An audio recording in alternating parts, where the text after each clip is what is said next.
Shalom. Hari ini kita akan menemukan kitab Keluaran pasal 13 ayat 17 sampai pasal 14 ayat 4.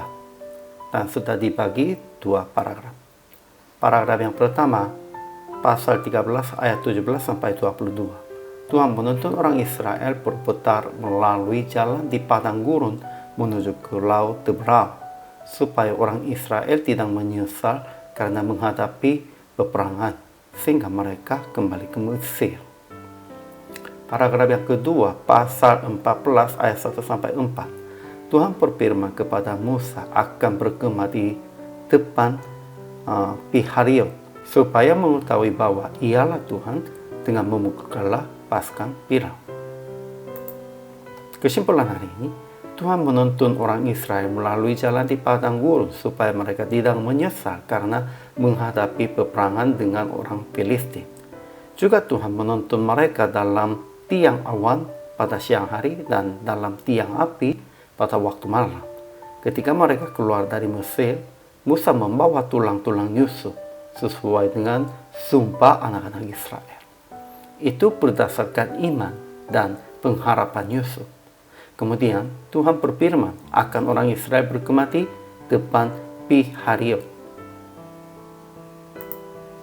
Ajaran tentang Allahnya. Pertama, ketika orang Israel keluar dari Mesir, Allah tidak menuntun mereka melalui jalan ke negeri orang Filistin, walaupun jalan ini yang paling dekat, supaya orang Israel tidak menyesal karena menghadapi peperangan dan mereka tidak kembali ke Mesir.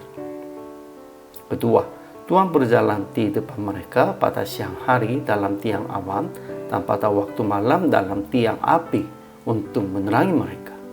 Dua tiang itu tetap ada pada siang hari dan pada waktu malam di depan bangsa Israel.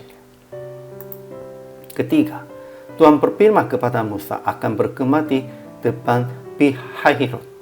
Tuhan merencanakan akan membinasakan pasukan Firaun di depan mata Israel, dan ia mengeraskan hati Firaunnya. Ajaran tentang manusianya. Pertama, pada saat orang Israel keluar dari Mesir, Musa membawa tulang-tulang Yusuf, sebab Yusuf telah menyuruh anak-anak Israel bersumpah akan membawa tulang-tulangnya dari Mesir. Keduanya, Firaun lagi dikeraskan hati oleh Tuhannya, dan dia mengejar orang Israel dengan pasukannya. Memang Tuhan kenapa mengeraskan hati Firaunnya lagi? Supaya membinasakan pasukan dan Firaun, supaya orang Israel tidak berpikir tentang Firaunnya akan kejarnya. Sehingga Tuhan sudah mengambil keputusannya akan binasakan demikian itu. Aplikasi hari ini. Pertama, tetap berharap yang akan berhasil masa depan di dalam rancangan Tuhan. Sekalipun masih ada waktunya banyak, namun harus berharap dan percayalah. Kedua, memperhatikan tentang permohonan orang tua dan nenek moyangnya, dan usaha supaya melaksanakan itu di dalam rancangan Tuhannya. Ketiga, jangan lagi mengeraskan hati setelah selesaikan persoalan. Jangan mempersoalkan lagi itu. Kalau sudah selesai, harus selesai, itu bereskan. Kalau ada hati yang ingin mempersoalkan lagi, itu jadi hatinya keras. Itu tidak sesuai dengannya hati Tuhan. Keempat, jangan takut. Tetap berjalan sesuai dengan bimbingan Tuhan. Sekalipun ketemu kesusahan di dalam prosesnya. Karena Tuhan tetap menyertai.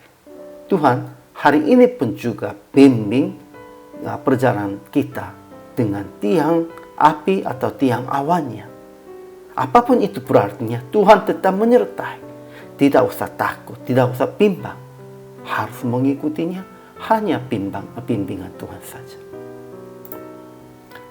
Akhirnya PR praktik hari ini, taat dan mengikuti bimbingan Tuhan, sekalipun terasa jauh dan mengalaminya kesulitan. Dan melihat hal-hal yang Tuhan laksanakan dalam rancangannya.